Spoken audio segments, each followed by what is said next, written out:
Acesta este un McLaren 720S.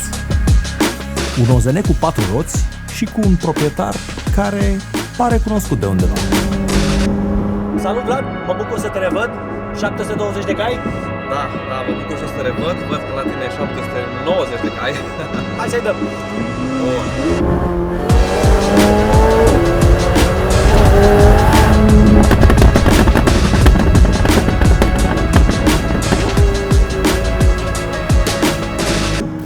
Rețeta rachetei este simplă. 720 de cai pe spate, pe 1500 de kilograme de carbon. Doar că pentru Vlad n-a fost suficient doar atât. 720 de cai stock, dar am dus mașina la 900 de cai. I-am pus și soft care dă flăcări, pops and bangs care sunt foarte brutale. Deci ai turnat-o din prima? Da, am vrut de la început să dea flăcări și să fie evacuarea foarte zgomotoasă.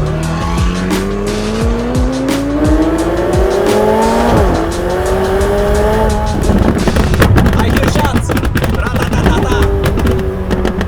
Se vede cântarea pe fața ta. Cât a costat mașina asta? 240.000. 240.000, deci un sfert de milion de euro. Exact. Și cumva multe din feature-urile ei seamănă cu mașini care poate chiar trec de 1 milion de euro. Practic e un fel de mașină super scumpă pentru săraci.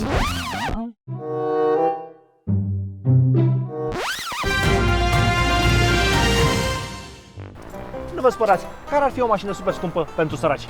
McLaren 720S. Normal. Care ar fi o mașină super scumpă pentru săraci? E o întrebare foarte bună și un punct de vedere foarte valid pe care eu aș putea chiar să-l am. Chiar m-am gândit de ună zi la această întrebare. E un exercițiu de imaginație foarte greu pentru mine să mă pun în situația asta. Aș zice că ar trebui să fie o mașină nu nemțească, că astea sunt bune, mai stricăcioase, așa, ar fi ceva britanic, un McLaren. Iar din punct de vedere al performanței, ceva mai sărăcăcios, așa, cu tracțiune spate, nu pe un 720, McLaren pe 720, mai pe vișiniu și second hand, undeva pe la 30.000 de kilometri, ca să nu fie prea scump. Așa zice.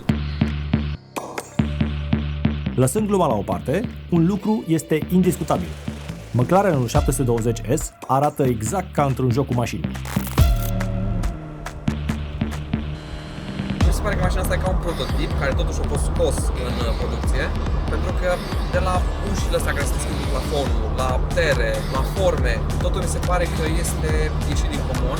Mi se pare incredibil că din 4 litri au scos 900 de cai. Da, chiar e incredibil și o performanță, adică mașina asta pe anumite circuite chiar bate aproape toate supercarurile, cu anumite excepții. Mă refer la varianta stock. Ce observi din prima, deși am mai făcut vlog cu un 720 cu Cobra Tate, este o mașină foarte zgomotoasă. Eu abia te aud. Hai să încercăm să dăm pe confort. Da, asta e minimul de sonor pe care îl putem avea. Mașina asta nu are valve, e practic țeavă goală și atunci nu pot să apăs pe un buton să pun pe on and off, dar am făcut softul astfel încât sub 5 de ture nu sunt pops and bangs și evacuare chiar foarte silențioasă, adică e normală pentru mașină de genul ăsta, nu deranjează. În schimb, după 5 de ture, când vreau să conduc agresiv la raliuri sau când sunt undeva unde nu deranjez pe nimeni, atunci într-adevăr peste 5 de ture sau de extrem de tare. Oamenii trebuie să înțeleagă că această mașină este o mașină de curse. Da. McLaren este o mașină de curse, de-aia este atât de zgomotoasă, de-aia este atât de rigidă. Uite cum faci la fiecare denivelare. Da, mașina asta nu e făcută pentru confort, pentru drum lung. Mașina asta, efectiv, dacă nu ești atent și nu ești chipzuit, efectiv te bagă în stâlp. Fiind turbină, când accelerezi dintr-o dată, îi dă puterea maxim pe rotele de spate și dacă nu ai aderență bună, îți dai seama ce se întâmplă. La Huracan, sincer, n-am simțit asta, da. Mașina asta nu o cunosc și are și mult mai multă putere și atunci o să vezi că nu o să dăm chiar la maxim, o să simți că nu o să accelerezi la maxim. Pentru că nu poți să accelerezi, că dacă accelera la maxim ar patina. Aș putea poate la 150 la oră să accelerez la maxim, dar totuși o să vezi că e destul de scary. Pentru că eu nu sunt pilot, de-aia îmi plac mașinile 4x4, Tesla, Lambo. Din punctul ăsta de vedere prefer și eu Lamborghini și am primit foarte des întrebarea ce preferi, Lamborghini Huracan sau McLaren acum după. Și ce preferi? Îmi plac amândouă, dar dacă ai pune altfel întrebarea și mai întreba ce ai face dacă ai avea bani doar de una sau să ții doar una, Exact. Atunci, sincer, ați tinde să merg un pic spre Huracan, fiind aspirat. Accelerarea e progresivă, îți dă puterea progresivă pe toate 4 roțile și mă simt mult mai sigur. În schimb, dacă am nevoie de adrenalină mai multă,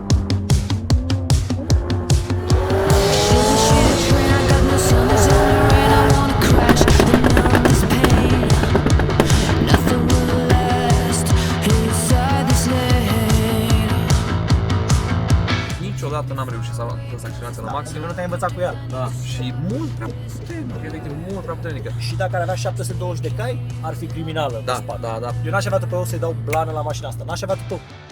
3, 2, 1, blană! Sunt la blană! Sunt la blană! Sunt la blană! Sunt la blană! Sunt la blană! Sunt la blană! Sunt la blană!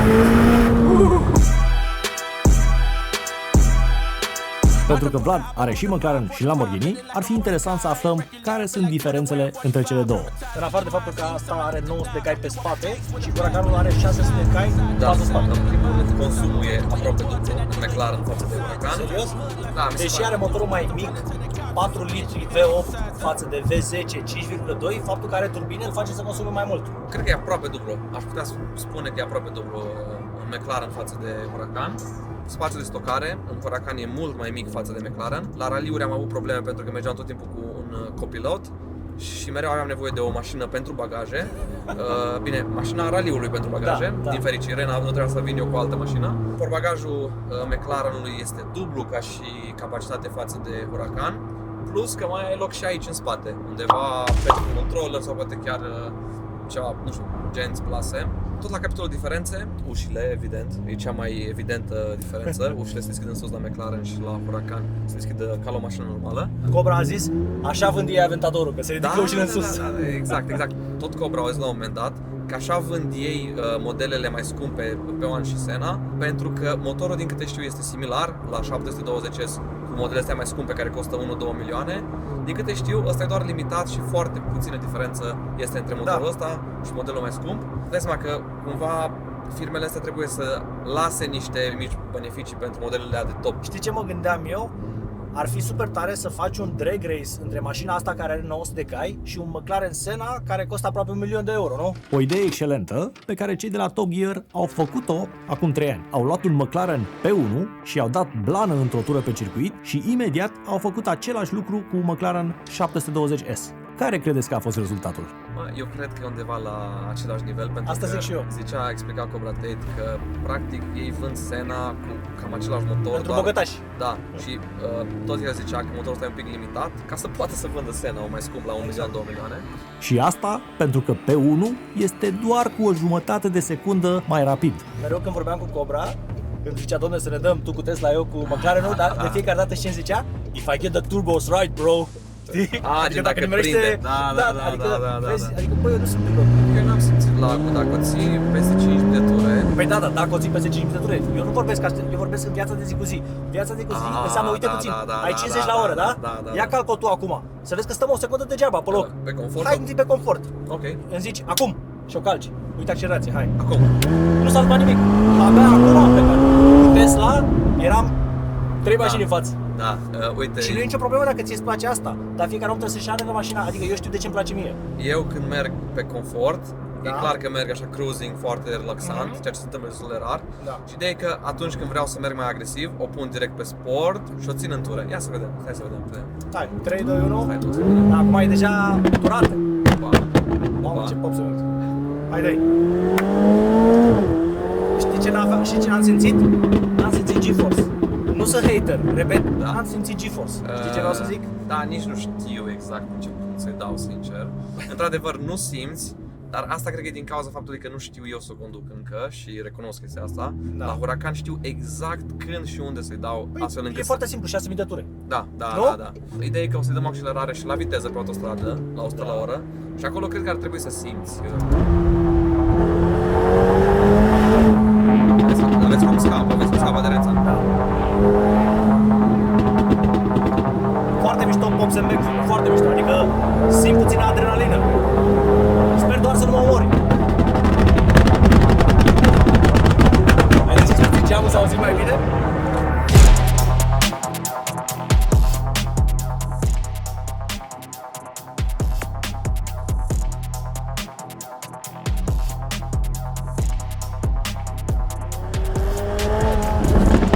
la nivelul de diferențe între Lambo și McLaren ăsta, Da? prin oraș aproape niciodată nu folosesc liftul, pentru că, deși pare la fel de joasă ca Huracanul, niciodată n-am atins. În schimb, Huracanul e tot belit la bara din față. Mereu adică cred că am reparat de vreo 5 ori carbonul la Huracan. Uite, de exemplu, chiar în vlog cu tine, am luat o, nu știu cum se numește, groapa aia și bam, am dat direct cu bara de asfalt. Da. Cât e casco la Huracan și cât e la asta? La Huracan este 11.000 de euro. Bine, asta... Aproape 1000 de euro pe lună. Da, exact. Asta la o ofertă, cred că de obicei ar fi fost un pic mai mult. La asta cred că undeva la 14.000 de euro, nu m-am informat foarte bine.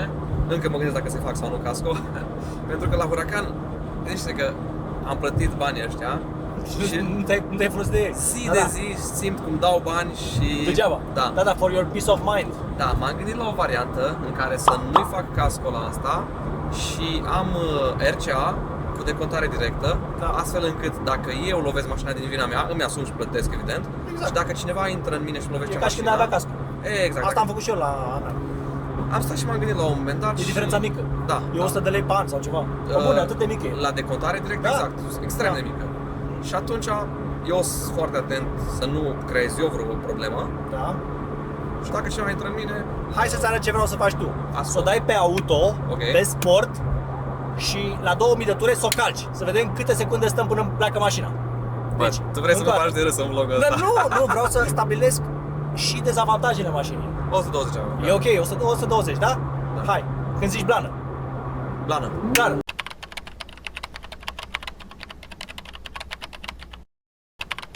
Blană. A stat pe loc, abia acum am plecat. Deci abia am avut o secundă, 160, 170, 180, 190, 200. Frumos. Dar foarte instabilă mașina. Da, foarte. Foarte instabilă. Da, e- Asta simt eu, adică face așa. Da. Față de Huracan, foarte instabilă. La Huracan simți că nu mori cu ea. Eu recunosc că nu sunt pilot, nu sunt șofer Uite. și de-aia mi-am luat Lambo. Nu sunt șofer. Hai să spun de ce am luat eu mașina asta. N-am luat-o pentru putere, deși, bine, și când am tunat-o, cumva cel care m-a ajutat, Emir, cel care m-a ajutat cu tuning-ul, l-am întrebat și câți cai putere are acum cu tuning-ul ăsta. Face 900, zic, cum? Dar ai pus-o pe dyno? Nu, dar oricum care 900 sau care 870 pentru mine nu face diferența. Nu o să folosesc probabil niciodată Normal, Autosky. normal. E mai mult, cred că așa, în mintea mea. Și am luat-o pentru ușile astea care se deschid în sus. De mult am vrut. Că n-aveai pe Lambo. Da, exact. Mașina potrivită pentru tine e mașina care te face să te simți bine, în care te simți bine, în care te simți, bă, îmi place mașina asta. Aia este mașina potrivită. Dacă tu ți iei o mașină sau orice alt obiect sau și dacă trăiești o viață după standardele societății sau după ce îi place un anumit om, o să fie obiectul ăla pe placul omului respectiv, nu Exact. pe placul tău și trăiești o viață de asta duală în care tu nu o să fii niciodată fericit pentru tine. Da. O să trăiești fericirea omului respectiv, care nu e fericirea ta. Exact, și vreau să mai adaug faptul că au fost scrise cărți de către sore, asistente medicale, care au îngrijit oamenii în cancer în stadiu terminal. Chestia asta s-a repetat la majoritatea oamenilor. Regret că mi-am trăit viața pe care alții au vrut să o am eu. Morala poveștii este că trebuie să faci ce-ți place ție în viață, nu ce vor alții de la tine. Da. Ești de acord? Clar, pentru că la final vieții o să regreți că ai trăit toată viața doar poate de fațadă sau ca să arăți cuiva ceva. Sau să-l mulțumești pe altul. Da, n-ai trăit Da. ca să fii tu mulțumit cu tine. Exact. Și sincer de asta fug eu în viață.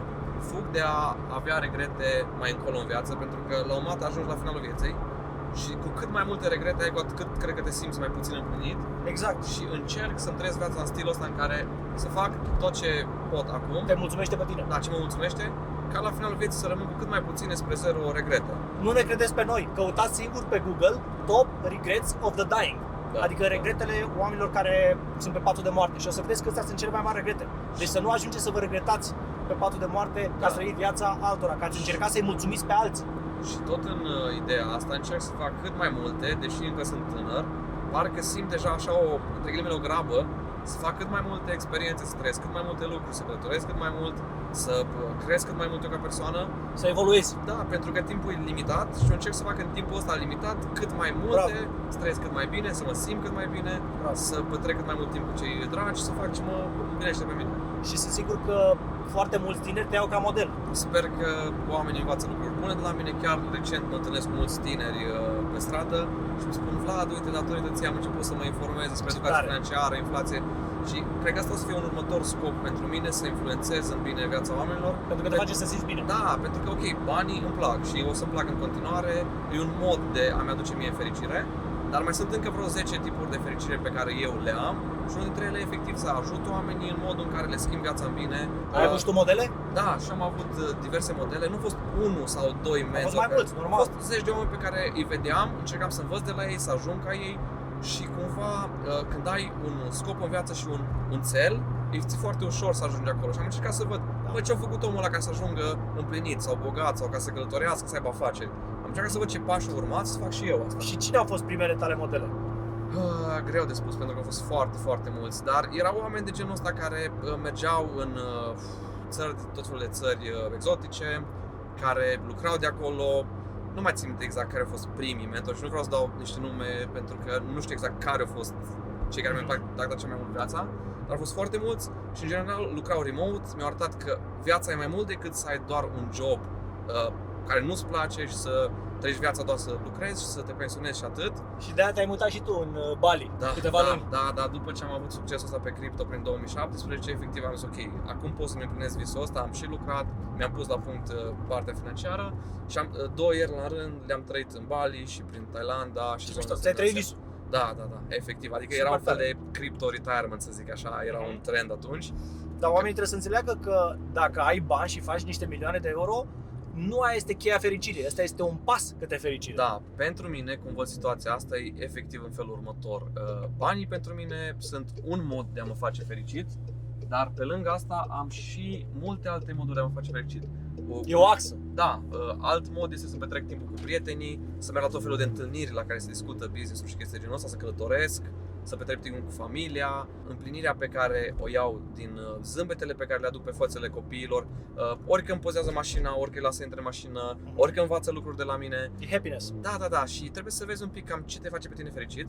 Foarte Sigur, sunt minim 5 lucruri care te fac pe tine fericit și să încerci în viață să progresezi la toate lucrurile astea, pentru că atunci o să ai fericirea complexă. Dacă te bazezi doar pe bani, e doar un mod de fericire care la un moment dat, după ce ajungi la, nu știu, 1.000.000 de euro sau undeva, orice 1.000.000 de euro în plus îți mai aduce o mică fericire, știi? Cât de important crezi că este să ai un scop în viață? Da, eu zic că e extrem de important sau poate chiar crucial să ai o țintă, un cel în viață, mereu, nu doar într-un punct al vieții. De ce? Pentru că asta te ține cumva conectat. Uite, am niște exemple, statistici care spun că oamenii după ce se pensionează, după ce nu mai au un scop, nu mai au o activitate, în primii 3 ani de pensionare există o rată foarte mare de deces față de următorii ani de pensionare. Că nu mai au un scop. Da, oamenii nu mai au activitate nici fizică, nici mentală, nici scop, nu mai au un focus pentru o anumită direcție. Sunt și bătrâni, exact. cu hormonii la pământ. Da, poate nici nu fac sport, dar nu își pierd scopul. Eu la un moment dat am avut momente în viața mea când am ajuns la un scop foarte înalt și era ceva genul now what? Și parcă îmi pierdeam meaning-ul pentru o perioadă. Motivația. Da, până găseam alte lucruri care să mă ținească. Alt scop. Da, uite, un alt exemplu foarte bun pe care l-am auzit zilele trecute. La un moment dat, la Auschwitz, în lagărul de la Auschwitz, era o celulă unde un om, ceva care a ajuns scriitor ulterior, folosea o strategie prin care el mereu se gândea, ok, o să ies de aici din lagăr, o să am o familie, o să am o viață fericită și mereu își proiecta... Avea scopuri. Da, își proiecta viața, avea speranță. Majoritatea oamenilor din celula lui au supraviețuit pentru că îi învăța exact același lucru. Spre deosebire de alte părți ale lagărului unde majoritatea muriau. Pentru că oamenii se lamentau și bă, oricum o să mor, nu mai aveai scopul ăla, nu mai luptai, nu mai aveai speranța aia. No, așa și în viață, acum trebuie să fii mereu în priză, să vezi ce-ți place și în general progresul mi se pare că ne împlinește pe noi ca oameni și economia cumva, să o dăm și pe partea asta de educație financiară, și economia am văzut cumva e structurată în sensul ăsta pentru că statele încearcă să facă inflația undeva la 2-3% și inflația e bună și din punct de vedere economic, dar și din punct de vedere psihic, zic eu, pentru că oamenii văd de la an la altul îți crește salariul. Ei nu-și dau seama că poate puterea de cumpărare scade și mulți dintre ei nu au educație financiară să înțeleagă ce e inflație și atunci ei văd, bă, mi-a crescut șeful salariul. Progresul ăsta economic care există mereu îi ține pe oameni cumva într-o stare psihică destul de bună. Cel puțin pentru mine, mai mult decât atât, pe mine mă împlinește progresul. Să ajung în viață să fac cât mai multe, să am experiențe cât mai diverse, cât mai unice, cât mai exclusiviste. Să trăiești viața la adevărată valoare. Da, păi, mi se pare, cum zic, e extrem de simplu, dar mulți oameni nu prea înțeleg asta. Deci, că ai ca într-un joc, ai o șansă, o viață. Și e un timp limitat. De ce să nu încerci să faci cât mai multe lucruri în viața asta? Acum, nu e ușor, pentru că nimic ce merită în viață nu e ușor. Vrei să muncești să-ți cumperi, nu știu, o mașină sau să mergi în vacanță sau să ai un lifestyle bun, trebuie să muncești. Dar cumva merită, pentru că la un moment dat, după ce te chinui și cumva te urci pe muntele ăsta al succesului, să zic așa, de sus priveliștea, metaforic vorbind, e super mișto. Da, adică ești fericit, te simți bine. Da. Te simți bine zi de zi, nu? Da, și cumva are sens viața ta pentru că știi că faci ceva, ești productiv. Și ești pe drumul cel bun, Da, către scopul tău. Exact, și încerc ca fiecare zi din viața mea, la final când trag linie, să fac ceva productiv, să nu fie timp mort, pentru că toți avem 24 de ore. Și vezi că unii progresează un pic mai repede, unii mai încet. Și simți că e wasted time. Exact, adică uite, și chiar și când mă distrez, că o dată pe lună îmi place și mie să merg, să mă distrez, să mă relaxez, chestia de genul ăsta. Eu mai trec la capitolul plus, pentru că m-am relaxat, m-am destins, mi-am dat un restart. Și atunci, până și asta este un plus, adică am făcut ceva. În loc să stau toată ziua în pat, să mă plâng că salariul e mic, să vorbesc de Xulescu, că bă, Ce-a făcut ăla? Da, ce-a făcut ăla, ce-a făcut ăla. Să-i comentezi pe alții, știi? Da, exact. Și asta încerc să transmit oamenilor, pentru că asta mă ajută pe mine foarte mult. Să încerc să fiu cât mai productiv cu timpul meu, pentru că în aceleași 24 de ore încerc să fac mai mult decât media și să nu pierdă timpul cu chestii neconstructive, cu anturaje care nu au același mindset. Dacă să ajungi la nivelul ăsta, trebuie să ai un scop și să ai motivația să ajungi la scopul ăla. Exact, și după un punct motivația într-adevăr nu mai rezistă, pentru că motivația durează o perioadă și de acolo înainte devine disciplina. Pentru că tu ți-ai pus scopul X, da? Nu știu, să mergi într-o vacanță, să-ți cumperi o geantă, să ai libertate financiară, indiferent Sau să ai mușchi. Sau exact, de aici. No, exact, la toate scopurile astea, la început ai motivație. Când te uiți la Arnold Schwarzenegger și vezi ce mușchi are, 3 zile ești motivat. A patra zi, când trebuie să te trezești dimineața să mergi la sală, intervine disciplina, nu te mai ridică motivația din pat. Normal. Și asta e și în business și în orice, nu e ușor, o să fie multe probleme pe care le ai de-a lungul timpului, lipsa chefului, poate la sport, accidentări, în business, tot felul de probleme, îți pleacă angajați. Am trecut prin atâtea probleme și prin atâtea situații foarte nasoale, mai mult în business, în viață nu pot să zic că am avut eu probleme foarte mari, dar mai mult legate de business. Băi, foarte multe suișuri, coborâșuri, probleme, obstacole. Și la cât de multe au fost, mi-am dat seama că după 1000 de probleme pe care le-am avut și a trecut cu bine peste toate, devine doar o normalitate. Și în viață... Ești pregătit. Da, în viață nu trebuie să țintești spre o viață fără probleme sau o viață ușoară. În viață cred că trebuie să accepti că problemele sunt o constantă, mai ales când încerci să ajungi la un nivel mai înalt, să fii afacerist sau să devii o persoană mai sus în ierarhia socială. Problema o să existe mereu, doar că tu trebuie să înveți să le gestionezi, să găsești soluții. Cum le abordezi. Da. Atitudinea către probleme, da? Exact. Poți să zici, nu, am probleme, sau poți să zici, am probleme, le voi rezolva. Uite, ce pot să zic după ce am cunoscut sute de oameni, mii de oameni și unii antreprenori, unii oameni normali din medie, băi, toată lumea are probleme. Chiar și miliardari, oameni de succes, oamenii care parcă nu au probleme. Mulți îmi zic, bă, Vlad, ce viață bună ai, tu n-ai probleme. Vă garantez că și eu am probleme exact la fel ca voi, doar că diferența între unii oameni și alți oameni sunt modul cum te raportezi la ele. Cum le abordezi. Da, și dacă încerci să găsești soluții sau dacă nu încerci să găsești soluții și te lamentezi și renunți la... Adică ce gen de om ești? Ești genul care se plânge mereu, am problema aia sau bă, am niște probleme, le voi rezolva, frate. Uite, e normal ca în viață să ai perioade mai joase, perioade ups and downs. Da, dar și eu am perioade de genul ăsta în care sunt ba obosit, ba supărat, ba demoralizat, dar încerc perioadele astea să le rezum maxim la o zi, 2-3 din viața mea, în general, ideal, câteva ore, după care revin iar într-o stare bună, ca, nu știu, chiar și când am probleme mari, știi că mă gândesc în mintea mea. Știi că e pasărea Phoenix care renaște din cenușă. Mă gândesc la chestia asta și zic, bă, ok, provocarea asta cumva mă îndrăjește și mai tare să reușesc și mi-a revenit după multe probleme pe care le-am avut. E doar încă o altă problemă, trebuie doar să găsesc soluția. Foarte bine că mi-ai spus cum abordezi tu aceste probleme, vreau să spun cum le abordez eu. Eu le abordez în felul următor. Îmi dau seama că anii din viață sunt formate din zile, știi? Sunt formați din zile și zilele, ai zilele mai nașpa și zile mai mișto. Da, ok. Și în momentul când am o zi nașpa, îmi dau seama că e o chestie de o zi, două și dacă dorm bine, voi avea o zi mișto. Da. Chiar dacă am aceleași probleme, e vorba de atitudinea mea către problemele respective. Tu știi când m-a ajutat pe mine în viața chestia asta? Jur. Deci în momentul când ai o zi nașpa, tu ai impresia că toate zilele tale, toată viața ta... E percepția, da. Odată ce eu am conștientizat faptul că e o zi nașpa, mâine va fi mai bine, crede-mă că a doua zi mă simt top. Da. Jur, eu ieri am avut o zi nașpa. Și m-am Ok. gândit, nu contează, mă, lasă că o să dorm bine și o să fie marfă. Da. Și aici pericolul cel mai mare e efectiv să cazi într-o zonă în care lași stările astea să dureze, Să te domine. da, luni de zile, poate Da. un an de zile. Și nu e o zi, e Da. o lună, o Acolo săptămână. deja îți intră în obișnuință. Și dai în depresie. Da, dai în depresie, dai într-o atitudine din asta de plângăcios, de... Acum, îți dai seama că oamenii au probleme și noi avem probleme, e normal, e absolut normal. Doar că trebuie cât mai repede să ieși din starea aia Da. și să găsești soluții la problemele Și care cu sunt. toții cunoaștem oameni care de obicei se plâng. Bă, Da. care așa e tipologia de om. Și oamenii care se plâng au succes sau nu de obicei? De obicei n-au succes. Și voi decideți singuri ce fel de oameni vreți să fiți. Vreți să fiți genul de oameni care mă plâng că e salariul prost, că nu știu ce, sau vreți să fiți niște oameni care vreți să rezolvați problemele și să ajungeți acolo unde vă doriți în viață. Și să te adaptezi, pentru că în economia de astăzi sunt o grămadă de schimbări. Mai vine o pandemie, mai vine un război, Da. sunt o grămadă de chestii care se întâmplă și vin ca un efect de domino. Se scumpește gazul, se scumpește curentul, o industrie în care poate tu lucrezi, nu știu, se apropie de sfârșit sau poate intră în declin. Trebuie mereu să găsești soluții la probleme și să te Da. adaptezi, pentru că despre asta e vorba. Toți o să avem probleme. Da? E vorba cum ne raportăm la ele și cum le abordăm. Am pus un story cu mașina ta și cu tine pe Instagram și am lăsat oamenii să ne adreseze întrebări. Ce recomand tinerilor care vor să intre în domeniul Forex? Să caute oameni care au reușit în domeniul Forex și oameni care au reușit pe bune, nu doar s-au prezentat că au reușit. Aveți grijă că în domenii de genul ăsta sunt foarte mulți oameni care doar zic că au reușit fără să fi reușit. Învățați de la oameni care au avut rezultate. Ce cărți te-au ajutat să ajungi milionar?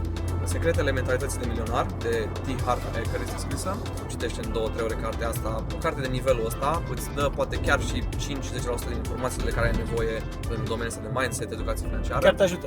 Da, pe lângă asta, The Science of Getting Rich sau Știința de a deveni bogat, este și pe română acum pe YouTube, Știința de a deveni bogat. Informații gratis. Da, exact. Și pe locul 3 să completăm podiumul, aș pune cărțile lui Kiyosaki. Tată bogat, tată Da, sărac. Tată bogat, tată sărac și Cadranul banilor.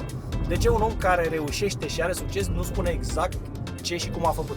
Depinde de industrie. Sunt industrie unde tu dacă spui secretul tău între ghilimele nu pierzi nimic, poate chiar ai de câștigat. Și sunt industrie unde tu dacă spui secretul cumva îți vinzi secretul tău și nu o să mai ai tu succes. De exemplu, dacă luăm e-commerce-ul și zicem că eu vând niște pahare de un anumit tip și eu spun la toți că vânzând paharele astea m-am îmbogățit, toată lumea o să vândă paharele respective și îți crezi concurența Dar ei trebuie să aiurea. aibă principiul tău. Da, Nu să facă exact ca tine, principiul exact. tău. Și să luăm o altă extremă, de exemplu, cripto, să zicem. Aici mă pricep. Mhm. Dacă eu spun oamenilor, uite băi, astea sunt principiile de investiții corecte, astea sunt niște monede care cred eu că au potențial pe viitor, așa. În primul rând, nu mă încurcă cu nimic, pentru că nu mă încurcă cu absolut nimic asta dacă vin încă 10 investitori și investesc în anumite monede. Tu nu pierzi tu. Da, pe lângă asta poate chiar mă și ajută, bine, infim, dar poate chiar mă și ajută pentru că vin alți oameni în ecosistem, există cerere pentru o anumită monedă. Crește prețul. Da, și atunci crește prețul. La Bitcoin și Ethereum ăsta infim, nu se simte. Da. Dar la anumite monede cu market simte. mai mic, da, poți să Market simte. cap mai mic. Și atunci sunt domenii și domenii. Ar schimba ceva la el? Orice merge monetizat în viață, adică că mi-ar plăcea ca la un moment dat să nu mai muncesc atât de mult și să echilibrez un pic balanța către mai puțină muncă și mai mult profitat de viață, să zic așa. La capitolul sport, abia am început de curând să merg mai constant la sală și să mă țin de sport. La un moment dat o să vreau să am și o familie fericită. Cam astea sunt niște zone unde nu sunt împlinit. În schimb, pe partea de financiară, tot ok, prieteni, tot ok, relații cu familia, tot ok. A fost același feeling la McLaren ca atunci când ai achiziționat Lambo? Eu cred că a fost mai mișto senzația la Lambo, Da, pentru că pentru că era prima. la primul supercar, dacă să zicem că nivelul de bucurie a fost Exact. 10 din 10. Frate, mi-a luat Lambo. Da, la McLaren e al doilea supercar. Exact. Oamenii trebuie să înțeleagă utilitatea marginală, adică plăcerea scade Da. cu fiecare E ca și când îți cumperi unitate. prima mașină, nu contează cât de ieftină este, îți cumperi prima mașină, evident că o să ai cea mai mare bucurie. Normal. Eu, de exemplu, o să zic că am avut o bucurie poate egală cu cea de la Lambo, La Panamera. da, sau poate chiar mai mult decât atât când am făcut trecerea de la Dacia la un Ford Fiesta Normal. de 70 de cai, care abia mergea. Dar trebuie să ajungi la nivelul ăsta, pentru că oamenii care Da. nu sunt la nivelul ăsta nu înțeleg, bă, oare vorbește prostii? Adică nu are rost să fii mic și zice, vai, mi-o schimba viața și mai mult. E hedonic treadmill. Exact. I-ai făcut vreodată 0-100? Nu, sincer nu. Lasă, bossule, că face fratele tău 0-100.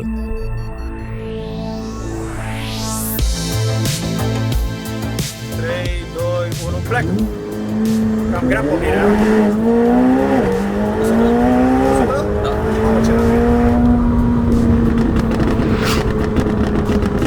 Bă, dar e mai slow?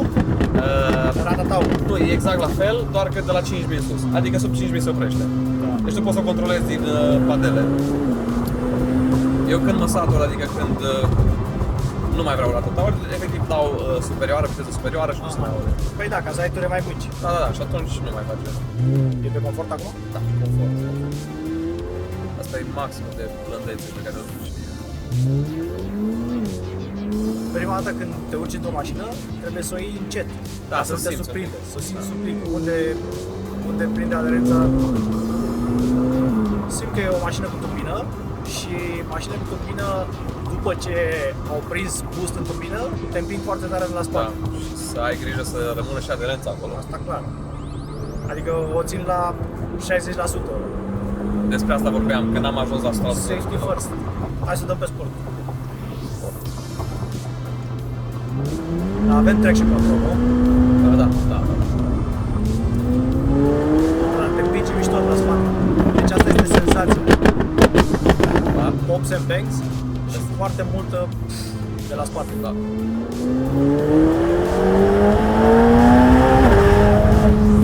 Mișto. Am avut pedala la 50%, 60%. Wow. Și chiar să simți. Da. Un pilot, cred că ar putea să scoată maxim din mașina asta și Da. cred că ar fi o experiență wow. Mi-ar fi plăcut, mie mi-ar fi plăcut Da. să fie 4x4 mașină. Și mie mi-ar plăcut enorm de mult, dar din păcate nu există model de 4x4 la mașina asta. Păi De curse. aș fi plătit, poate, nu știu, încă 100.000 de euro în plus să-i pună 4x4, jur. Adică mașina asta cu stabilitate mi-ar fi plăcut enorm. Măcar să fie customizabilă și să Da. poți să dai tu Da. de la M5 la E63 MGS, poți să setezi tu 4x4 sau tracțiune în spate. Total de acord. Îmi place. Îmi place senzația că te împinge așa la spate. Da. Și frânele astea ceramice îți dau o stabilitate Da. deosebită. Adică simți că și te împinge și poți să frânezi. Da, ai și controlul să ai frânare. Da. Hai. Blan.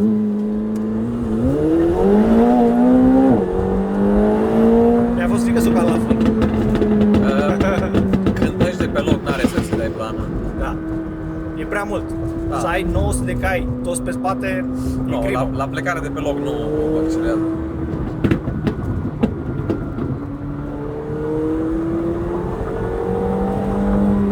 Dar nu văd viteza, cât avem. 110, 100. Că vine volanul fix peste... Știu, la asta mă uitam și eu de multe ori Da? așa peste volan, da. Că nu ne deam seama.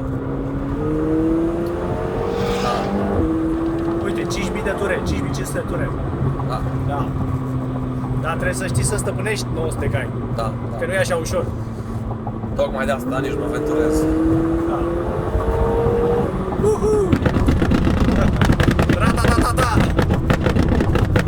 Nu mă, n-are cum să nu-ți placă mașina. Mamă, ce mișto e. Când simți că e la deal, ai călcat-o puțin și fuge, deci ai... Adică n-aș putea să zic că la 900 de cai, bă, aș fi avut nevoie de mai multă putere. Nu simți nevoie de mai multă putere, cu siguranță. Dar trebuie să spunem că noi avem 900 de cai acum la 7000 de ture. Probabil la 2000 de ture acum am 300 de cai. Nu? Da, eu am mai condus și 570S de la McLaren în Dubai, am închiriat și la fel, era foarte, foarte puturoasă până pe la vreo 4-5 de ture. La 5-6.000 de ture acolo simți efectiv.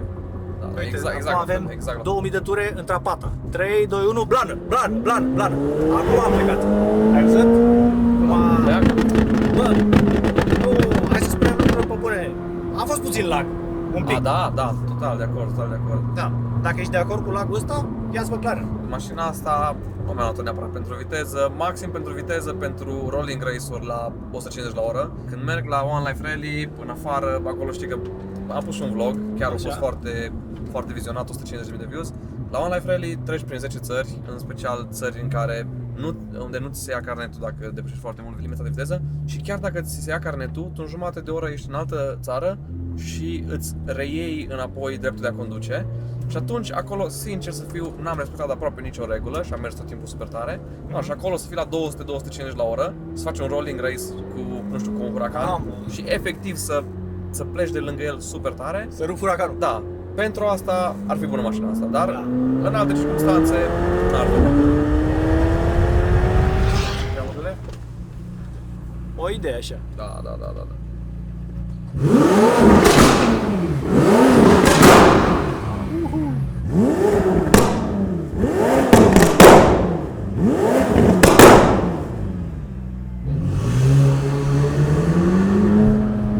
se simte pe confort, deci nu trebuie să cred că simt pe confort că nu fuge repede. Uite. Da, nu e... Plană.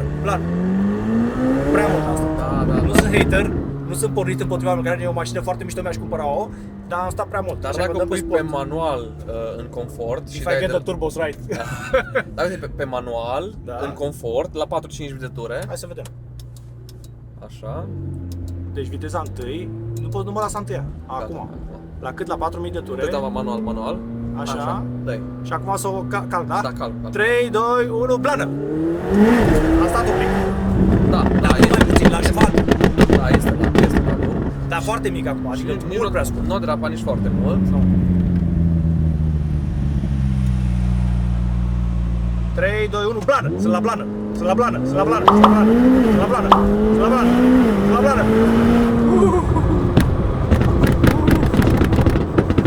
Băi, am fost 98% pedala. No, incredibil ce stabil e mașina, nu vine să cred, jur. Pe cuvântul meu mă așteptam să nu pot să calc pedala la fund. Hai să mai luăm întrebări. Ok, o întrebare foarte bună. Ce ar face dacă ar mai rămâne doar cu $10.000?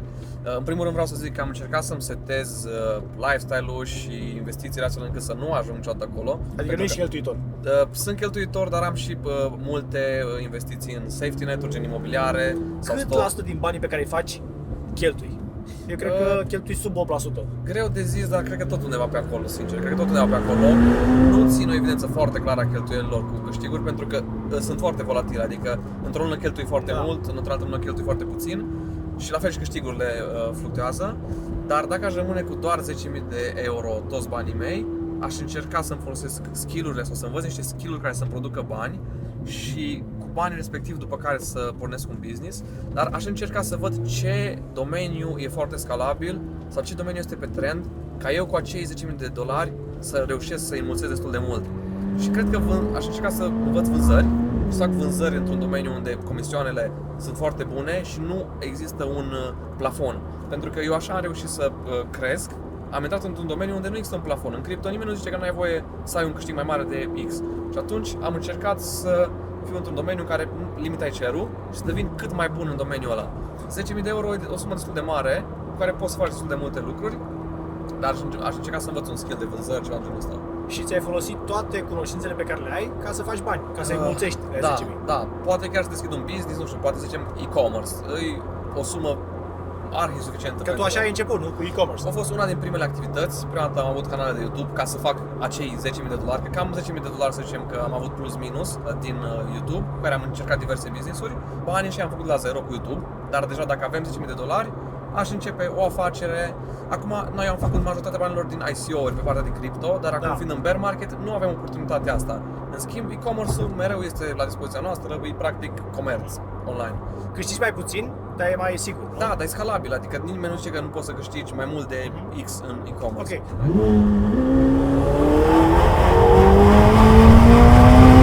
Ce te împinge, frate, incredibil.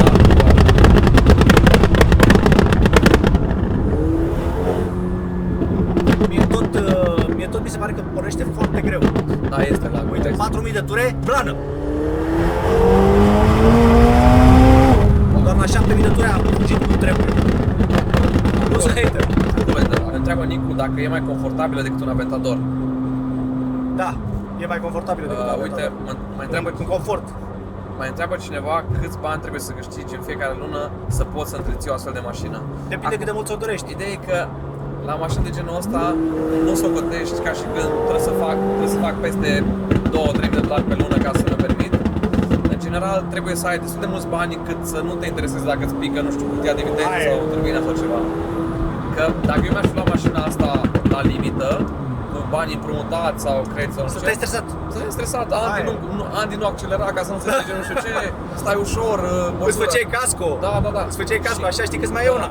Nu te mai bucuri de experiență, așa când ai îndeajuns de mulți bani încât să nu te interesezi asta, într-adevăr te și bucuri de mașină. Și scopul meu a fost să-mi cumpăr mașina asta când am avut destul de mulți bani și o siguranță financiară destul de mare încât să nu mă streseze că ies pe stradă cu mașina asta. Bravo, da. Dacă poți să te concentrezi concentrez când ne dai o talpă. Da, ok. Încă o întrebare. Yes. Încă o întrebare foarte interesantă. Dacă cineva vrea să se înconjoare cu oameni de succes ca voi, cum trebuie să acționeze? Cu ce să vină în plus față de alții pentru a fi acceptat? Se spune că e suma oamenilor de care te înconjuri. Da, contează enorm de mult networking și să fii înconjurat de prieteni care încearcă să evolueze, prieteni care deja au evoluat, care să-ți ofere valoare, să te împingă să faci mai mult. Uite, chiar e foarte bună întrebarea asta, da, anturajul, pentru că chiar am creat o comunitate de genul ăsta acum 3 luni, Academia Milionarilor se numește, poate mulți dintre voi deja ați auzit de asta. Am văzut că scrie pe mașină. Da, exact. Practic acolo avem o comunitate, deja sunt 4500 de oameni care toți au cam același scop. Evoluție, progres, învață cum să facă bani, învață Mindset. cum să investească, mindset, educație financiară, învață diverse skill-uri gen editare video, e-commerce, învață să deschidă un business. Practic sunt 12 cursuri, unele te învață cum să-ți faci primii tăi bani de la zero, altele cum să deschizi un business, să scalezi foarte mult. Deci ai foarte multe domenii. Da, și cel mai important e comunitatea, că de aici am plecat. Oamenii de care te conjuri. Niște sunt mii de oameni care asta își doresc și au un scop comun. Practic oamenii ăștia cresc în tandem și în general în viață e foarte bine să ai prieteni care să vrea mai mult, să te împingă să vrei mai mult. Și dacă nu ai prieteni de genul ăsta, cel mai ușor mod, sincer, ar fi să intri în Academia Milionarilor. E o comunitate pe care eu am creat-o la un cost modic, adică $29 pe lună, cât un abonament la sală, doar că abonament la sală pentru creier. Mie mi se pare foarte tare chestia asta, pentru că dacă nu ar oferi valoare, oamenii ar pleca. N-ar mai fi și a doua lună prezenți acolo. Da, uite, chiar Asta mi se pare cel mai important lucru. vorbeam cu Dorian și m-a întrebat, zice, bă, dar ce tu promovezi chestia asta de cripto, că na, oamenii se reticenzezi la cripto și mi-a zis, dar cum te diferențiezi tu de scammer? Că sunt foarte mulți scammeri care fac cursuri, poți să aproba, asta știu eu foarte mulți. Și am răspuns în felul următor, dacă cursul ar fi fost, nu știu, 1000 de euro Da. și îi dai o țeapă unui om odată, Da. omul ăla și la A doua oară țeapă, nu mai gata, nu mai dai. Dar Da. aici este lunar, o taxă mică, lunară, cât o masă în oraș. Da. Și omul respectiv, dacă nu-i mulțumit, nu mai rămâne. Adică dacă omul cumva se simte țepuit sau că nu prime destul de valoare, Nu nu mai rămâne a doua lună. Normal. Acum deja de 3 luni sunt peste 4000 de oameni care lună de lună rămân în Academie. Asta este dovada că funcționează și că au ce să învețe și oamenii sunt mulțumiți. Și gândește că în modul ăsta și scopul meu suprem, pe lângă că eu vreau să ofer valoare oamenilor, și pentru ca Academia să progreseze, am ca scop să ofer cât mai multă valoare, să fie oamenii foarte mulțumiți și da, oricum, fiind un preț atât de mic, e foarte ușor ca oamenii să intre, să stea o lună, să se convingă și dacă nu le convine, maxim cât poți să pierzi $29. Exact. Și da, acolo gândește-te că ai acces la toate cursurile încă din prima zi, adică nu e Și ceva... la networking, Da, alți la oameni. networking. Gândește-te că noi facem întâlniri cu oamenii din Academie, la multe întâlniri vin și eu, multe întâlniri le fac ei între ei și le-am explicat foarte mult cât de important e networking-ul și să stai pe lângă oameni care te ridică, pentru că, în general, oamenii din jurul nostru sunt ca niște magneți. Dacă nu te ridică, e clar că te coboară, pentru că nu poate să fie o influență neutră. Mereu, oamenii sunt ori o influență Pozitiv sau pozitivă, ori negativ. negativă, da. Și mai facem evenimente, mastermind-uri, chestii de genul ăsta, cel mai important, live-uri săptămânale cu profesori din Academie. Discord? Da, avem un grup de Discord unde membrii pun întrebări, profesorii răspund și eu. Sunt și eu în comunitate. Dacă eu mă scriu mâine în Academia Milionarilor, la ce pot să mă aștept? Practic poți să te aștepți la cursuri care să te ia chiar de la nivelul 0, să te ducă în sus. Practic sunt și membri de 12-13 ani care n-au nicio informație despre inflație, despre educație La 12 financiară. ani? Da, pe bune? Da, avem chiar și de 11-12 ani. Sincer, tare! sunt foarte mulți tineri pentru că prețul fiind foarte mic, e bariera destul de jos și aproape oricine poate să-și permită asta. Și avem cursuri și pentru începători de genul ăsta pe care iei de la 0 și înveți anumite lucruri, dar avem și cursuri mai complexe despre investiții, despre afaceri, precum e-commerce și încercăm să atingem mai multe niveluri. Cumva poți să intri în Academie de la nivelul 0 și la un moment dat, după ce îți faci primii bani din activități care nu necesită investiții, să ajungi să ai bani și să-ți faci afaceri și la un moment dat să scalezi acele afaceri gen e-commerce. Adică au ce să învețe oamenii. Da, eu asta încerc să creez o mișcare, o comunitate, pentru că m-a frustrat foarte mult faptul că există facultăți de business în România unde profesorii nu au business-urile lor sau nu au business-uri care să proceseze sume Și nu mari. poate să te învețe. Da, și gândește că profesorii aia sunt angajați pe 3, 4, 5 mii de lei pe lună și oamenii aia vin ție să predea business. Chestia asta m-a frapat foarte tare și am zis ok, am experiență în mai multe domenii, e-commerce, crypto, investiții, YouTube, marketing, Facebook Ads și am zis experiența mea plus experiența altor profesori o pun la un loc să creez un loc ca un fel de facultate în care tu chiar să primești experiență și informații despre business de la oameni care chiar au rezultate, nu de la niște profesori care sunt angajați. Dar mie mi-a plăcut informațiile pe care le-ai dat pentru că am găsit valoare în ele, adică sunt niște principii sănătoase, cele pe care le-ai menționat. Da, am și un canal de YouTube și Instagram unde dau informații complet gratuite, unde e un început foarte bun, iar pentru cei care vor să aprofundeze și să fie într-o comunitate care evoluează împreună și se dezvoltă constant, avem și grupul ăsta. Mulți mi-au spus cum mă datorezi la oameni că îi faci milionari. Nu promit nicio chestie că îi fac pe oameni milionari. Numele cumva poate fi chiar și justificat, pentru că sunt cursuri în academie care te învață cum să faci primele $1000, după care sunt cursuri de investiții care te învață să investești, să faci mai mult și chiar pe partea de e-commerce poți să ajungi să scalezi afacerea astfel încât să devii milionar. Și atunci cumva acoperi un range foarte mare de public, care poți să zici că la un moment dat, la finalul procesului, poți să ajungi să faci milioane. Da. Hai să mai luăm întrebări. Cât timp folosești această mașină într-un an de zile? Practic conduc mașinile astea aproape zilnic. Vă dați seama că nu chiar zilnic, pentru că mai am și drumuri lungi de făcut pe care le fac cu Panamera, Panamera, da. Panamera 2015 e ideală pentru drumuri rele sau drumuri lungi. De ce McLaren și nu Ferrari? Sincer, mă trage mult mai mult McLarenul. Și pe mine. Și formele E mai frumos, și, din da, punctul de vedere. faptul că se deschid ușile în sus. Asta nu mai zic. La Ferrari, ca să ajung să iau un model cu care se deschid ușile în sus, ar trebui să scot, cred că, vreun 1 milion sau mai mult din buzunar. Da, exact, momentan nu-mi permit asta. Cred că Ferrari o să-mi iau când o să cresc mai mult în vârstă, să ajung la 40-50 de ani. Se pare niște mașini un pic mai clasice. Prima mașină, întreabă Alex, Dacia 1310, care abia pornea. Cum faci bani ca minor? În primul rând trebuie să înveți skill-uri care să te ajute să faci bani, să înveți, nu știu, video editing, copywriting, trading sau orice alt skill care să te ajute să produci bani și abia ulterior să spui întrebarea asta, dar sunt o grămadă de platforme de freelancing sau o grămadă de moduri de a găsi clienți. Poate găsești anumiți influencer care sunt la început de drum, se apucă de YouTube sau chestii de genul ăsta și poți să ajungi să fii editor pentru un om de genul ăsta. La început pe o sumă mică, până prinzi tu experiență, dar tu capeți experiență. Important e să ai skill-uri. După ce ai skill-uri de care oamenii au nevoie, banii o să vină automat. Trebuie doar să știi să faci ceva, să fii bun la ceva. Uite, informații bune, gratis. Da. Care este cheia succesului? Aici am putea vorbi 10 ore, dar o să mă rezum la un răspuns foarte scurt. Perseverență, o direcție foarte bună, adică într-o nișă care e scalabilă. Da, să fie o nișă scalabilă cu potențial. Nu te duci să fii angajat la Mega Image dacă vrei să devii milionar. Și oamenii o să întrebe, dar dacă sunt angajat la Mega Image, cum fac să fiu milionar?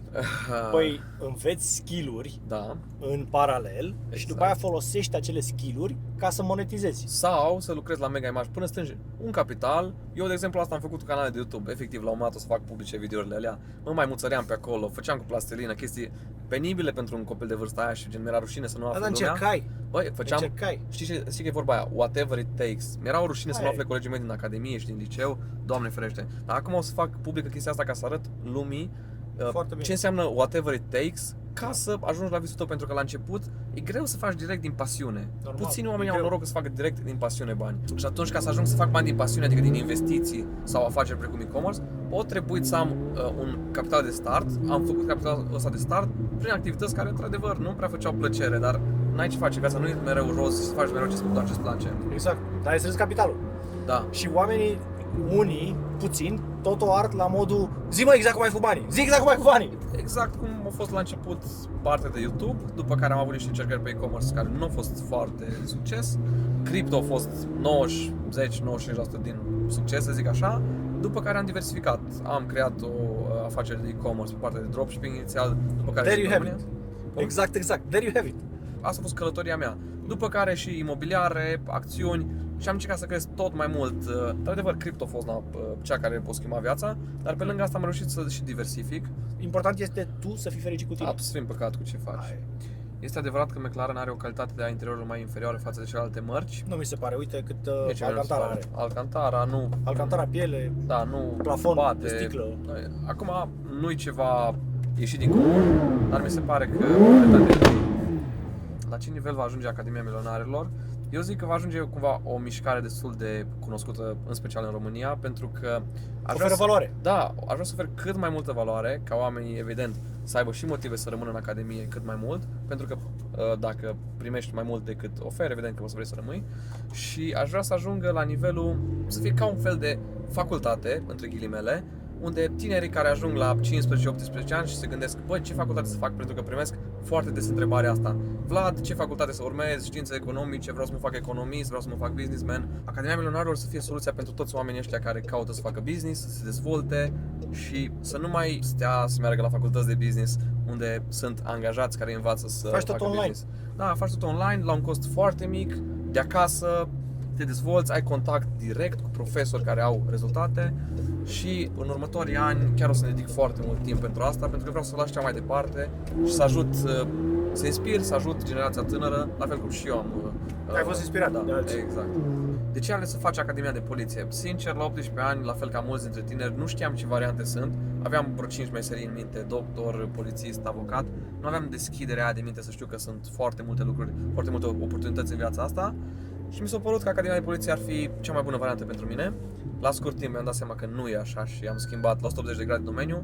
De asta e foarte important networking-ul și să afli ce oportunități sunt, ce trenduri sunt și să faci foarte mult research, să te informezi de ce variante Și ai să în te viață. inspiri de la unul de la altul. Da, să vezi ce face să vezi un om pe care tu îl apreciezi și vrei să-i trăiești viața, să vezi ce-a făcut omul ăla ca să ajungă acolo. Eu, sincer, nu aveam foarte mare deschidere și nu aveam încredere că pot să fac business, afaceri la momentul respectiv. Nu prea ieșise mare lucru până atunci și atunci am zis, asta e, mă duc la academie și mai văd eu între timp dacă mi-e iese altceva. Vlad a luat mașina nouă sau la mâna a doua? A Câți fost la kilometri? mâna a doua, 17.000 de kilometri. Nu vreau să iau mașini noi pentru că nu am foarte mare grijă de ele și nu vreau să stau stresat că îi dau eu primele zgârieturi. Ai verificat-o pe car vertical?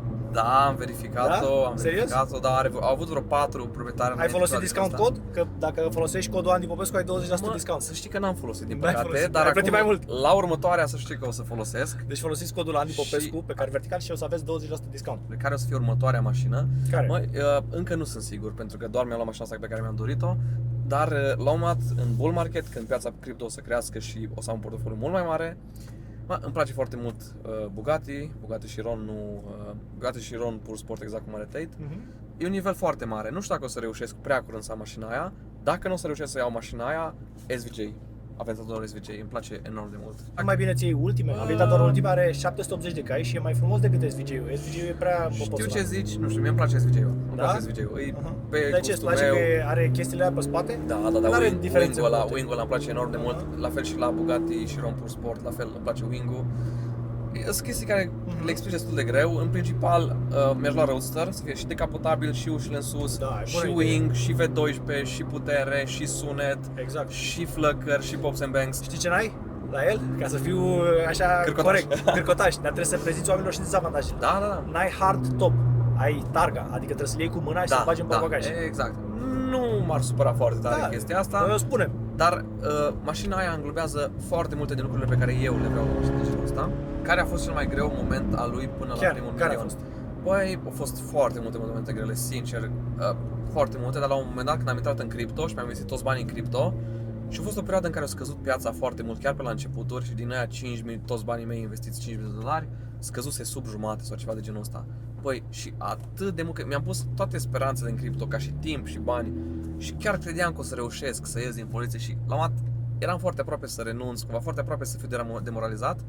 Și n-ai renunțat. Da. Perseverență. Am rămas acolo, am rămas în piață, am perseverat și ăla a fost momentul. Dacă nu treceam de momentul respectiv și renunțam sau mă demoralizam, nu eram aici, nu făceam vlogul ăsta astăzi.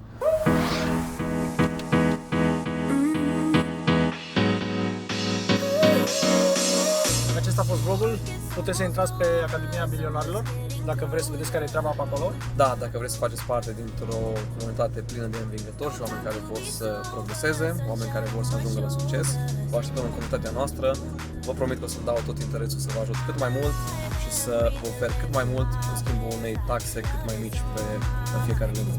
Și să lăsați un comentariu ca să vedem și noi părerile voastre. Noi Sigur. citim toate comentariile. Da, așteptăm părerile voastre. Salut! Bye! I feel